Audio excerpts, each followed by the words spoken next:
I'm Mandy McCracken. I am. I find this part of the question really hard. That's not a good start in the podcast when the first question stumps. It stumps you. Like, what do you want to be known for? Well, I mean, I like poker.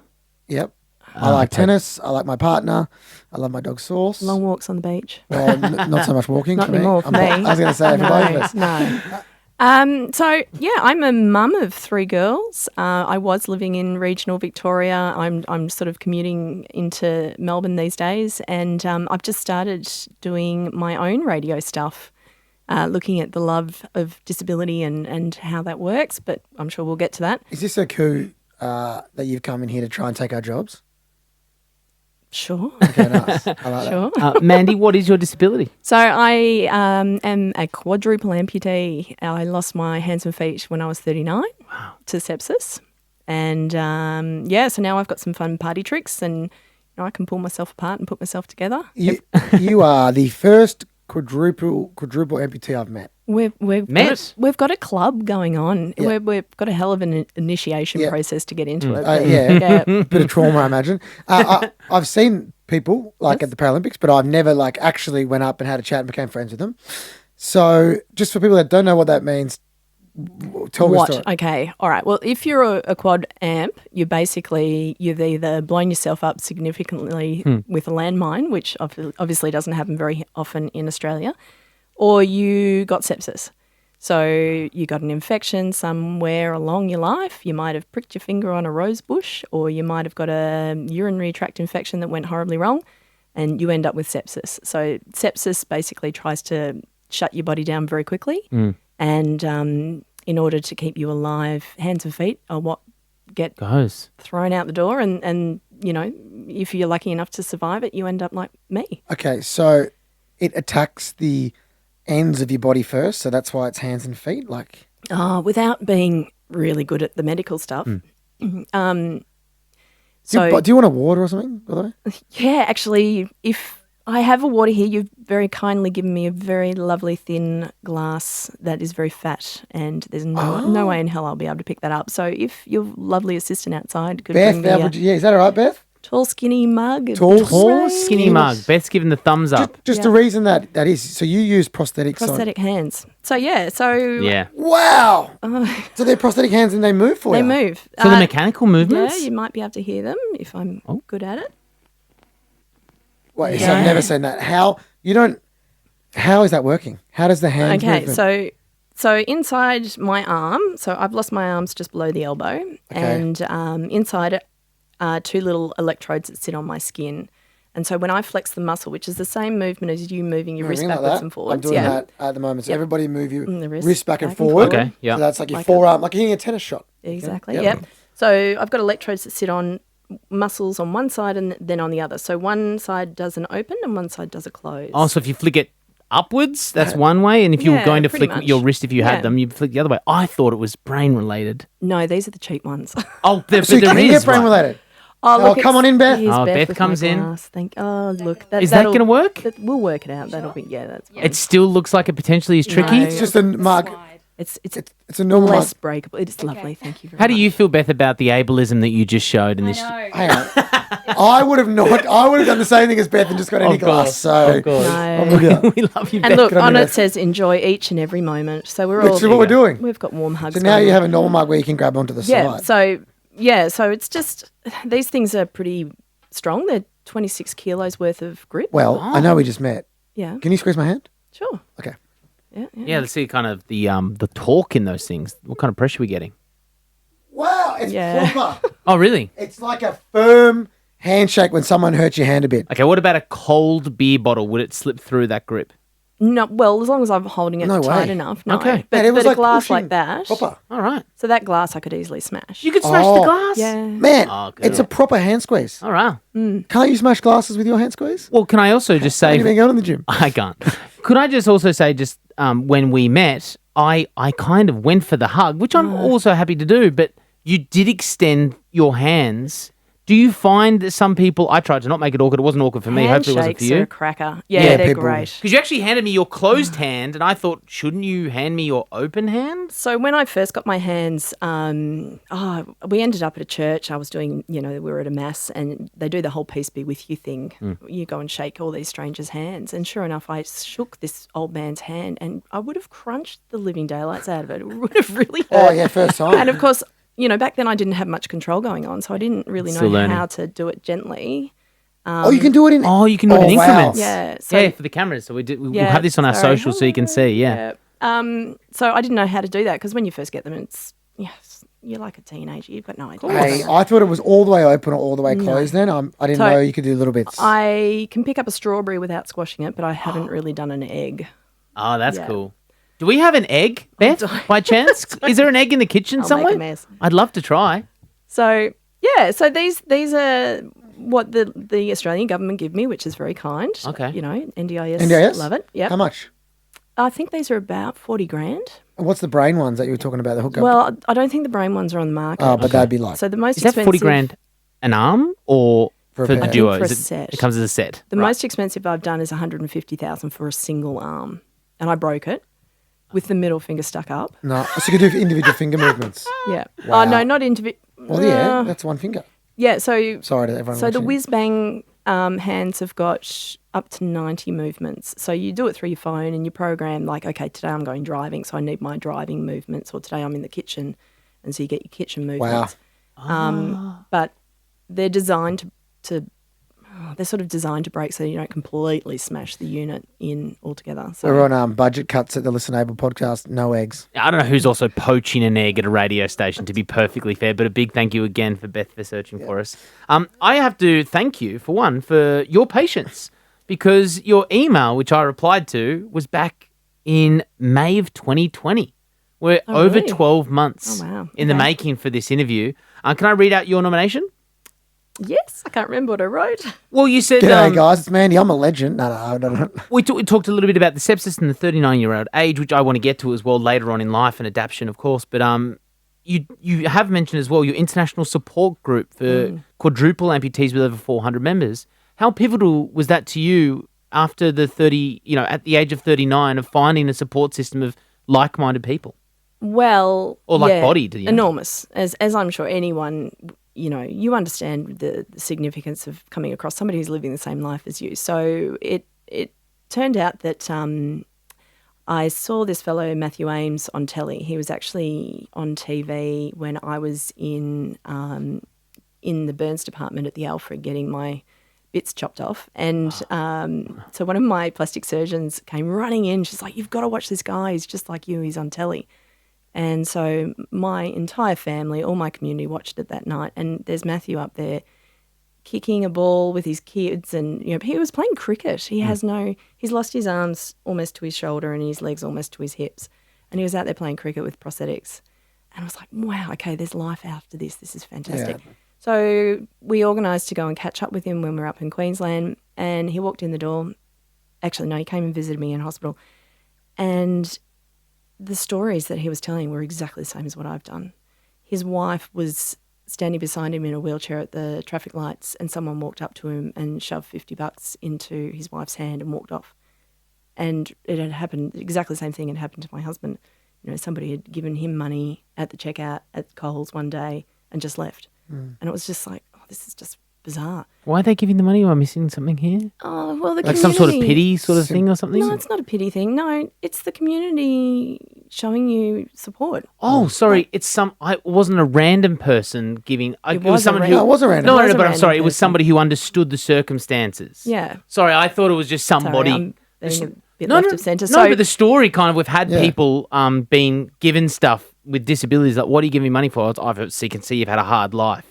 We've had those stories, so it's not that for you. Well, the beauty of having Matt on the telly was I understood what could be done. I understood that there was life that could be just as good as beforehand, and all our family and all our community saw it. So I come from a small country town, and I was head of the parents and friends at my girls' primary school when I got sick. So everyone knew me. My husband taught at the high school. Everyone knew him. So, when this stuff happens, the whole community knows it.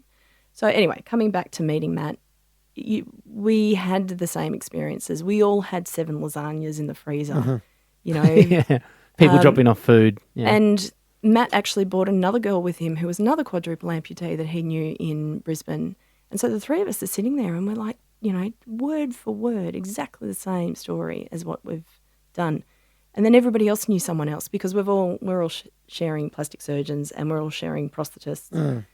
And so we just got this little club happening. And every couple of years in Australia, we get everyone together so that we can just laugh through what all this looks like and cry through it and you know, talk about the latest technology. So, you know, prosthetic hands and legs and, you know, just to have somebody else who's got the $150,000 hand sitting next to you, you can have that conversation about whether it's worth paying for it. Lived experience. Correct. Yeah. Are you, and that's why we're so appreciative of you coming in today and sharing your story, because I'm sure there's people that are going to listen who are in the future this is going to happen to or is currently going through it. Just for reference, are you a below knee amputee or above? Double below. So you've got, for people that haven't seen the episodes previously with amputees, having a knee joint is pretty important to walking. Yep. So that helps you out a fair bit. Yep. But you said before... And you walked in the studio, which actually surprised me. I expected you to be in a chair. No, my car's parked out the front. Yeah. Wait, well, How so cool's you're that? driving. Yep. What if your hand is too gripped on the wheels with the So When you get angry, you get road rage and crush your wheel. so sometimes my battery runs out of power. Yes. stays open then or stays in the last Often, position? yeah, it's pretty much closed. Ooh. So, you know, Don't tell the cops that.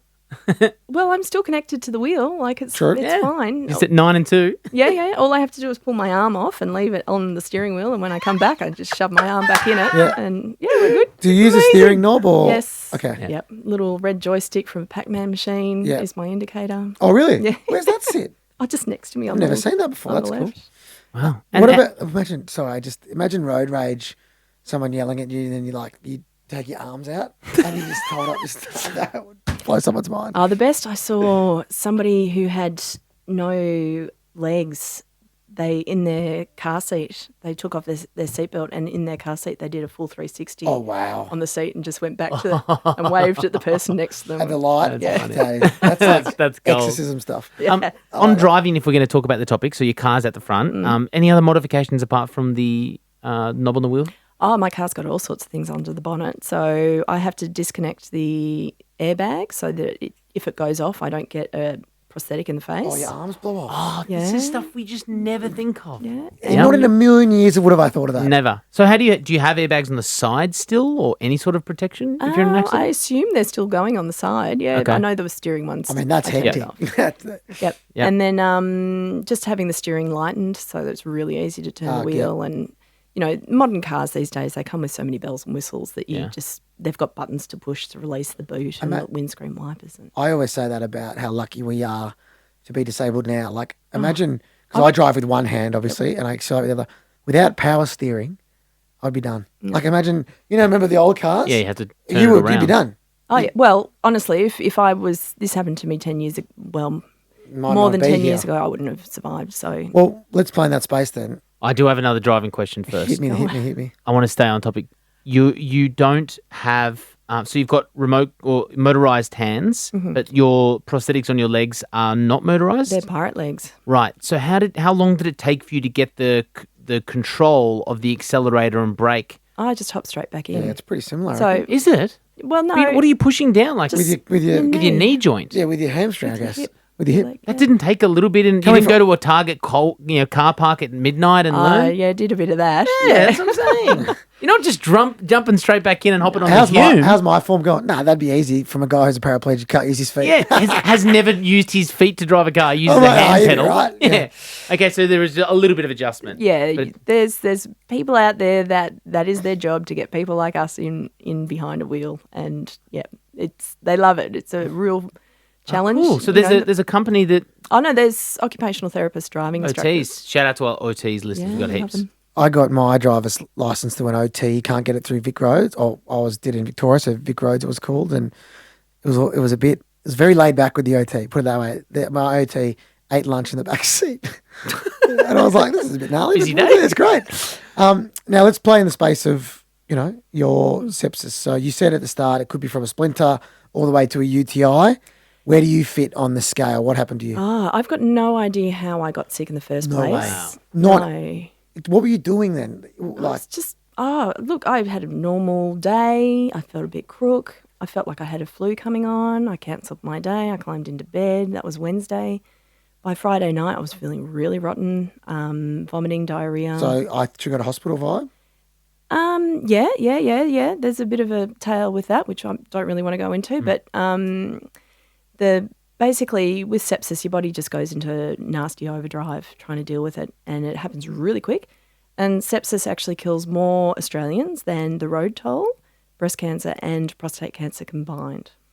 No way. But nobody knows of it. I've heard of kidding? sepsis. I had no idea about Yeah. the stats. How do we not know that? Because everyone's worried about the first infection. So you get a UTI or a staph infection or a strep infection or a flu or meningococcal or whatever, but it's often sepsis that's the thing that will kill you. And it happens incredibly quick. So I think there's a kid in the news at the moment that got an infection with a toenail, and he would have died of sepsis, I would imagine. Well, people don't, it's similar to Bird Newton just lost his leg. He had an infection on his foot that he didn't treat, and next minute you lose your leg. Yeah, and nowhere that I've seen have they said, because they said it was a life or death. Yeah, that's right. So it would have been sepsis. Would have been sepsis. Has to be. Yeah, exactly. Yeah. So people are But dying. why do they not say that? Because then we all go, we should go to the doctor more. It's that's important. So I'm with the Australian Sepsis Network, and we are trying really hard to get the coding, the code that gets put next to your name when you go into hospital. So instead of worrying about whether it was a toenail or a car accident or, the flu that you've got your infection from, that we need to make sure that it's mentioned as sepsis so that we can actually keep these numbers going. Yeah. And then we can turn around and go, you know what a stroke looks like, you know what a heart attack looks like, you know what sepsis looks Early like. detection, you can treat it. Yeah. Yeah, that's so true. So it is treatable. So it's literally, I have a story about my chest. See, man, that could have been you. Yeah, I tried to with a rusty nail get a infection, like a small ingrown hair on my nipple. Yep. And then it blew up into something. I left it for 2 weeks, ended up being golden staph. I was in hospital for 5 days. But that next step could have been sepsis. Easily. And it happens in a couple of hours. Now, what do you have? I have what Dylan likes to describe as a third nipple. It's hot. I like it. It's a sexy. bad scar. I have like keloid kind looks of like a nipple. scarring. He's got three It's pretty gross. I'll be honest. So you cannot, for the life of you, pinpoint anything that could have happened to give it to you. But it could be anything. It doesn't really matter, does it? It could be like if I pull, if I get nervous, I have the quick of my nail, right? Yeah, but Yeah, what you did pull that back too much on you. Yeah. That could get Definitely. infected and become Definitely. sepsis. Yep, I've got a mate who had a scratch on his leg and he's dead. So anyway. You don't know. No, and Who cares? I reckon. Fair yeah, enough. let's all move on. Yep. I've survived it, hooray! And there's a lot of life to live forward rather than always looking backwards. Well, 39. I was just going to say so Friday night, you're feeling real crook. What's the next step? Yeah, I ended up rushed into emergency, and I had a massive temperature. I felt like I was dying, and I had my blood pressure was virtually zil. So you were. The ambulance couldn't actually find my blood pressure was that low. And so the answer to all of that is go to an emergency. And if you think it might be sepsis, say it really loud, because it's also really not very well picked up through the medical industry. But it usually comes from like a fever type feeling though. So you have a fever. You could feel either really hot, really cold. You're just a little delirious. You've got shakes, vomiting, diarrhea. So it looks very much like gastro. Which is that's the problem. That's where my head went. Yeah. Oh, you got food poisoning. Yeah. No, I'm going to die. No. Yeah. But the difference is you feel rotten. But treated early can be. Yeah, fluids and antibiotics. Wow. And you can save your arms and legs. So I have I was at the Alfred, and sure enough, 2 weeks after I went through there, they had another person that presented exactly the same. And because they recalled my story, they pumped this girl full of antibiotics, and she's now just got a bad leg.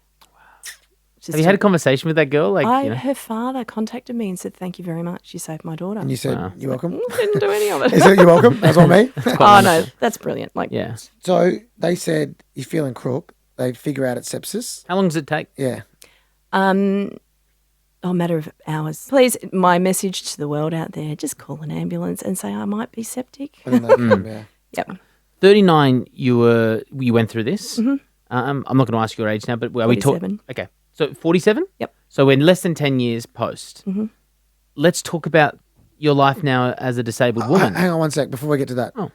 When did they tell you you're going to cut your arms and hands off? Oh, that was a conversation. It was a given. My feet were black. It was black as your T-shirt black. In what? 10 hours? In 5 hours they went black? Well, I was in a coma for 6. Oh, well, there you go. Oh. Okay. 10 days or something, and woke up and my hands and feet were black. Oh, so they put you in a coma when they knew it was sepsis? Oh, they had to get me out of the way and seriously worked pretty hard. Yeah, so explain that. I don't know why. So they tell you you're going to go in a coma because you're with it? No. I was literally shoved into ICU. Oh, okay. They threw a needle in my arm and everything went black. And then I had the most amazing hallucinations for a couple of days and then woke up and my feet were black. How'd you go when you saw your black feet? I was sky high.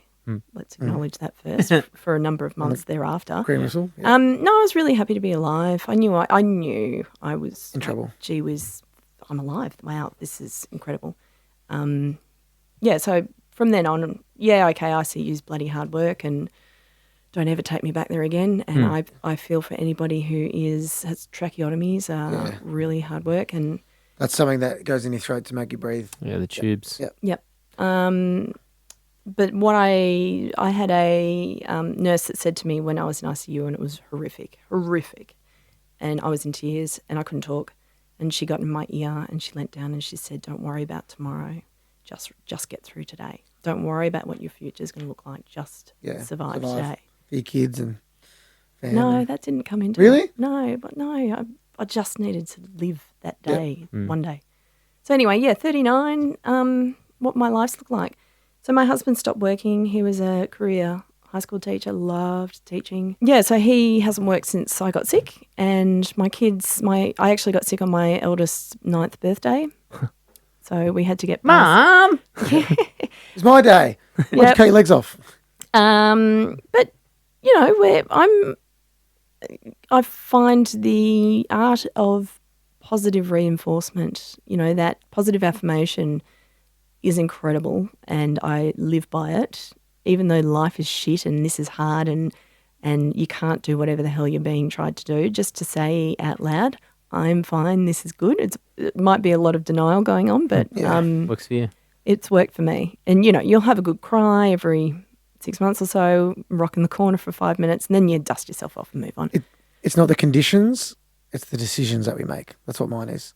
So it's not the conditions that we live in and what's happening, it's the decisions that we make around it, the mindset that helps us get through those times because, we're different life stories, but same vibe sometimes where you hate yourself and it sucks and it's not the events in life that dictates the life that you live, it's how you perceive those events that determines what you do next. Yep. So it actually sounds a bit woo-woo, but it's legit. Like it actually helps you do it. So we did a lot of speaking to school kids, my husband and I together, and a lot of that conversation is, life's hard and this is difficult, but if you just do one step forward, don't expect that you have to do the marathon because you're not ready for it. Just the single step is all you have to do. Start with that and keep going. Did you have to do like 10 months of rehabs? Did you go to a rehab centre after ICU? I was away from home for 10 months and 2 days. Brutal. Yeah. So it took me 7 weeks to learn to walk. 7 weeks. How are your kids? Brilliant. Yep. Did it change them? Oh, God, yeah. They're the most resilient kids I've ever known. Yep. Were you proud of that? Yeah, of course. They're great. Yeah. Bloody hard. 3 girls. Each of them dealt with it differently. I can't fault them. We were very upfront with everything that's going on with them and, Good. Did you change as a parent? Yes. How? In what way? Oh, God. Yeah, we asked the good questions at sorry. ListenABLE. I think being honest about what you're going through is really important. Not that I do that very well. Did you used to not do that at all back before? No. I think it was, I was parenting from sort of the top down. I'll move forward and you can follow behind me. Whereas now it's more, I still see a psych regularly. I don't think you could get through this without seeing a psych. You're mad if you don't. But I say to her, she said to me, you need to start being honest with your kids about the emotions behind it and start talking to them about it. And, Yeah, we're working on that. It's going to be, I'm sure when they're 35, they'll still growl at me for something. Thanks for sharing that. Your kids. It's powerful to hear that. And it's not, you don't have to go, it's a good lesson for people who aren't going through a trauma. You know what I mean? You know what's been really interesting? So this is 8 years. I've been doing pretty good. I have fits and starts where things go right and wrong. It's only just in the last 6 months I've realised how much the trauma's affected me. Oh, yeah? Yeah, like I had a major meltdown about 3 months ago and just had this full wave of being right back there at the beginning. Wow. And I completely freaked out. And my psych just said to me, you haven't acknowledged the trauma that you've been through and you need to, give that time and space because I was just stoic and moving on. And there's a lot of healing, isn't it? It's as much as there's a physical, it seems to be the mental as much as anything, right? All of this is mental. Yeah. And it's acceptance. Like you push it aside, you don't bring it up. I have insecurity still about being disabled that randomly rear their head. I'm like, I thought I was over that. What the hell? You know what I mean? And you all of a sudden you're back to being 16. I'm like, that's weird. Yep. It was because you really got to, I don't really have it anymore, but it's taken me, 30 years and you're only 8 years in. So it takes time.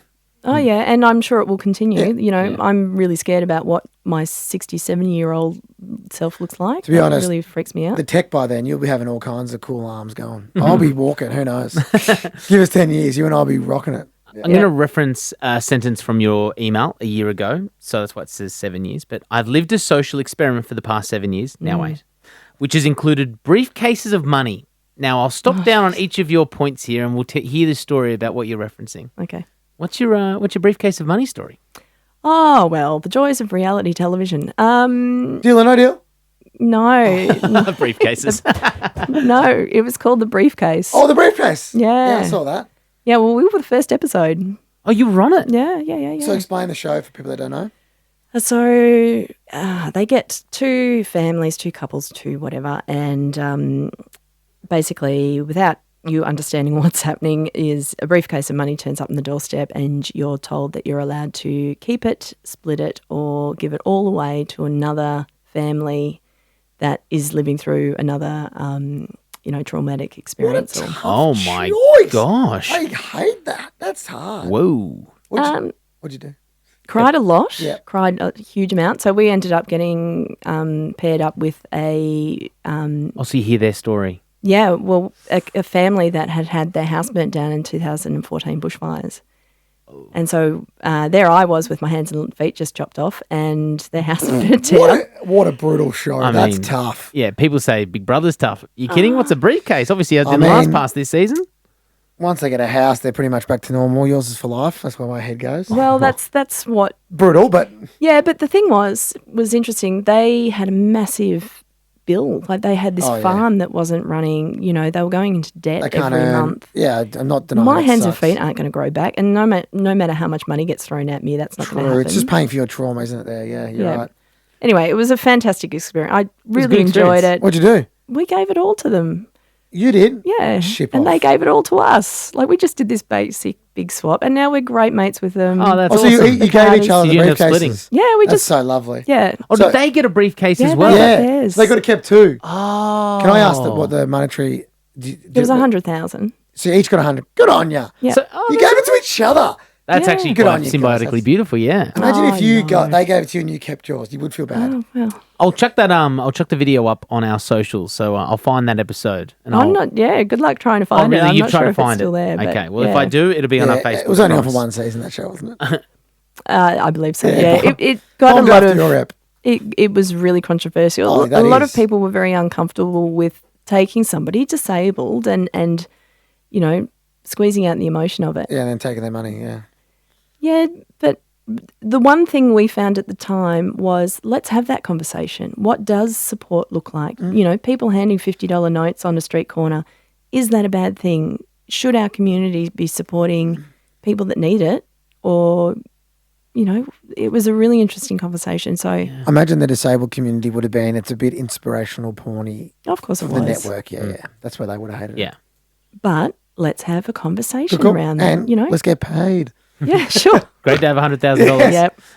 The next line from your social experiment is tearful hugs from strangers in the cheese aisle of Aldi. Oh, there'd be a shed load of these. So we've done quite a bit of motivational speaking and I started up a blog social media where I'd take a photo of my body part falling off and, in funny spots, and we'd put it up and make a joke out Plug of it. What's it called? Still going? Friends of Mandy on Facebook. Yeah, I must get it really charging up again. But anyway, so we had a lot of our community knew what we were doing and had been watching these fun photos and stuff. And so I was in the supermarket with the kids late Friday night trying to just get some dinner done. Husband's 3 kids, trolley, filling it up. All of us were fighting, and this woman just goes, Mandy, like this, and bursts into tears and just hugs me. I was like, okay. Yeah, brutal. Oh my God, you're so inspirational. And I just sort of waved the family. I was like, can somebody just get some cheese over there, please? Yeah. I'm just trying to shop. But she needed that time, and I stopped and I let her say it.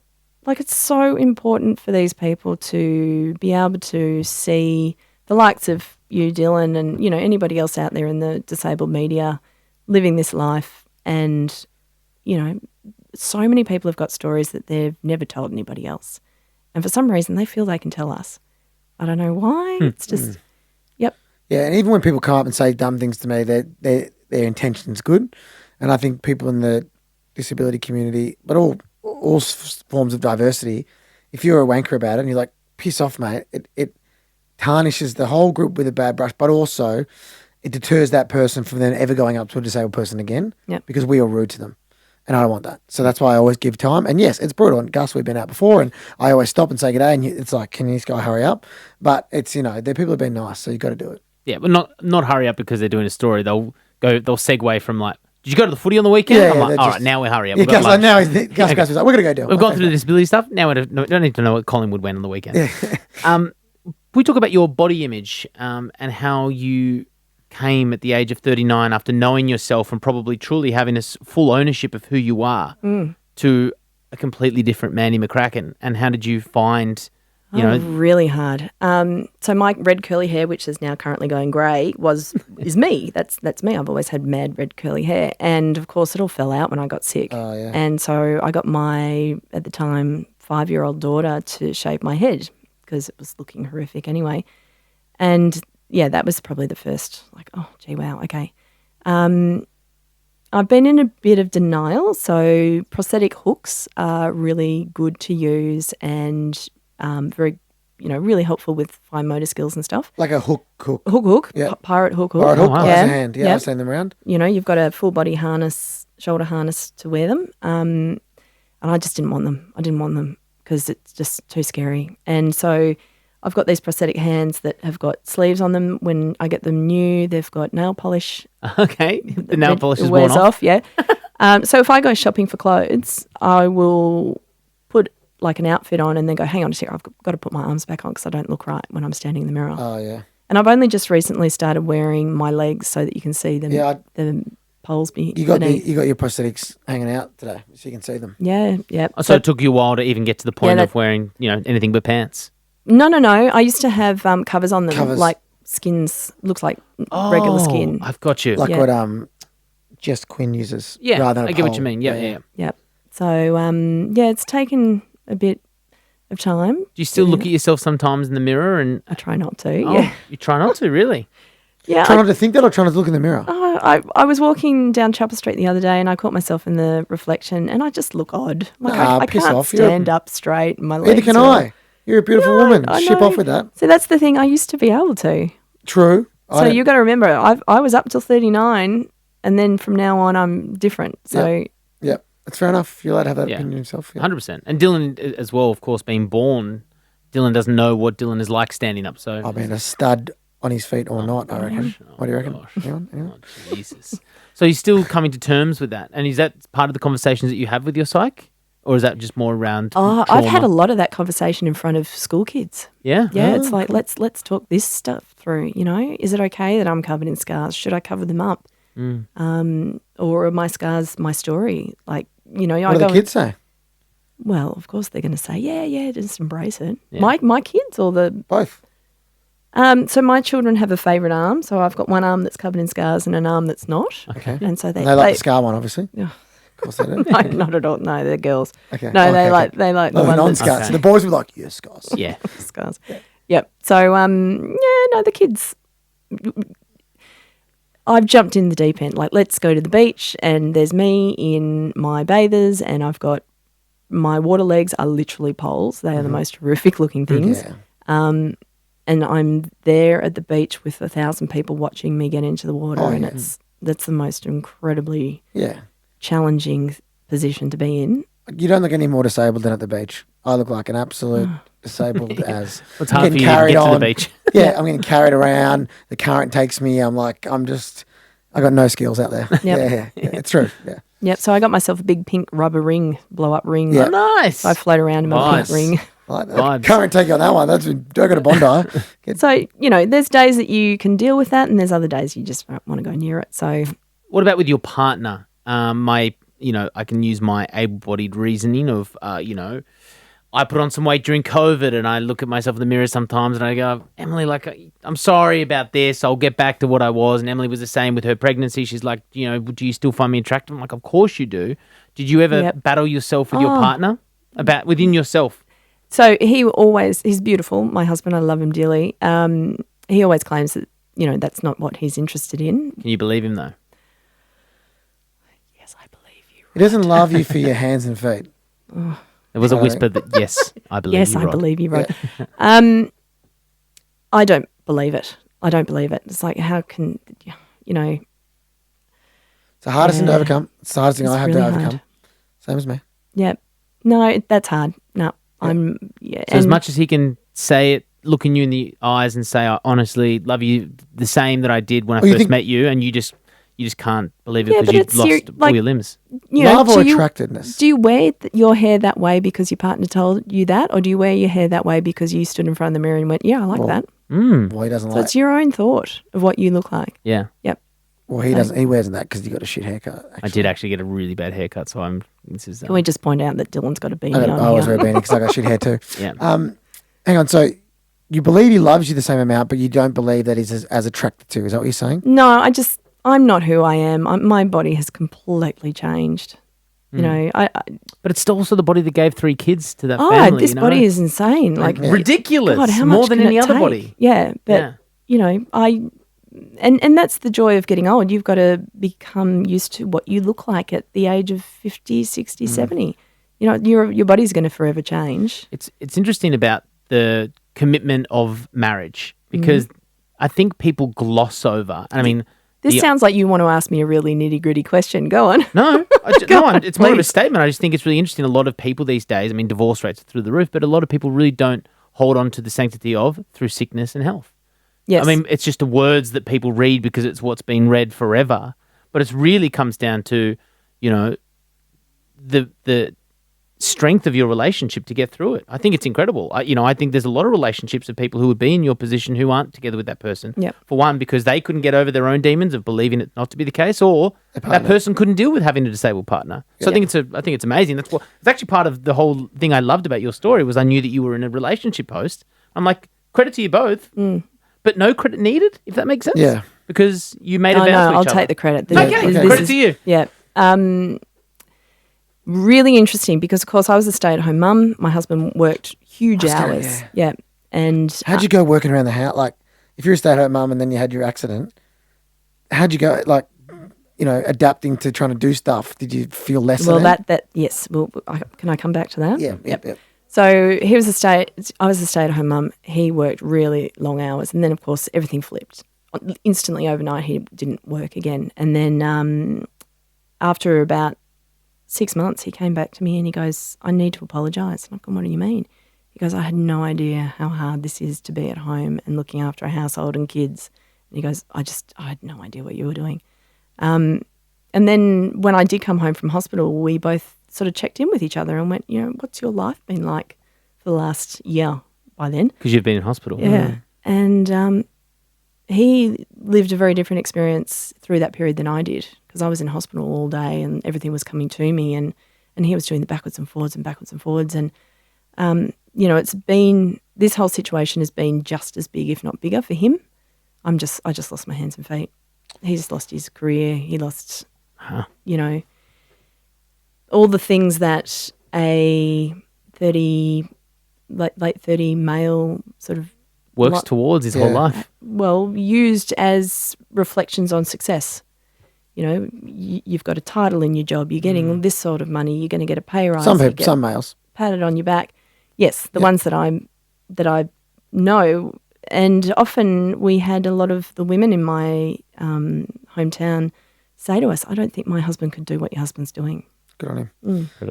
Is he back on the tools now? Is he back teaching? He, as part of his respite, which is a word I hate, he took up building acoustic guitars. Oh, wow. Yeah. Oh, so he's on the tools. I Yeah, made that as literally. like, Yeah. literally. The future Gibson. Yeah. So he started building guitars out at Montsalvat, and then he ended up buying the business, and now he's brought it up to Kilmore, and he's teaching people how to build acoustic guitars. Cool. That's So really cool. He's not back in a classroom as such, but yeah. So he's Kilmore's where you live? Mm-hmm. So he's just close to home. Is it like not a 9 to 5 full time sort of thing, or? He works 4 days a week. Yeah. Nice. The kids walk to his shop to go home and But he can be on call whenever he wants because he's his own boss. Yeah. So Jack Johnson at your heart out. Jack Johnson doesn't make his own guitars, maybe mate. he does. That's a terrible reference. I don't even know who that is. Acoustic guitars. Okay. Singer-songwriter.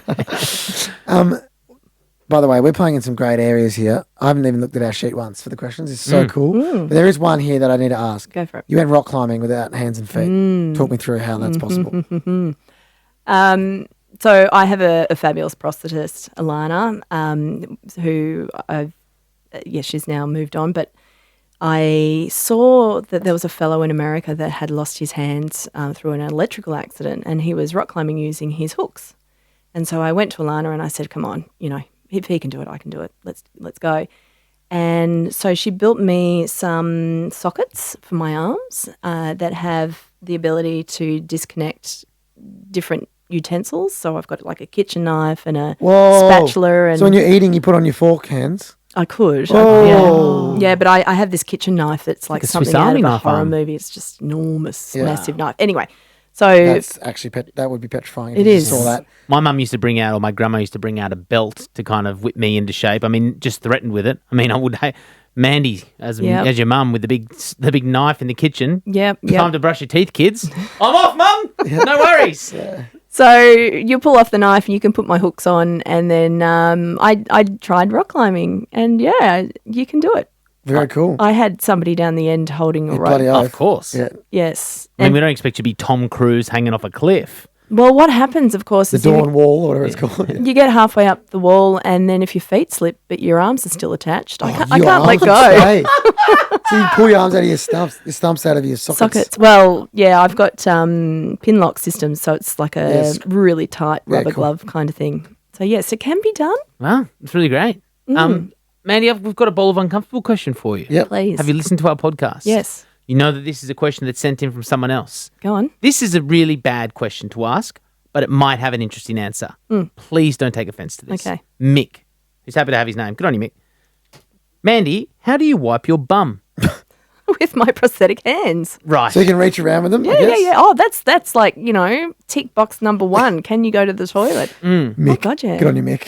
Good on you, Mick. I mean, I think it's a decent question because you've also got to have the hand control to grab the tissue paper, I guess. Yeah, well, that's what these things do. They Right. open and close. Okay. I don't want to get too gritty, but You have to concentrate. You Yeah. do not Yeah. want to get... otherwise you have to dirty- wash your I hands. have had moments where it's been a bit painful to wash. Do you to- wash your hands Well, these ones have got rubber gloves on them, so yes, I can wash. Yeah, I'll wash my hands. during the day? Oh, yeah, because it's the Yeah, same all as the touching your time. face with your normal human hands. The germs are still there, I guess. Germs that go on them. I didn't even think of that. There you go. There you go.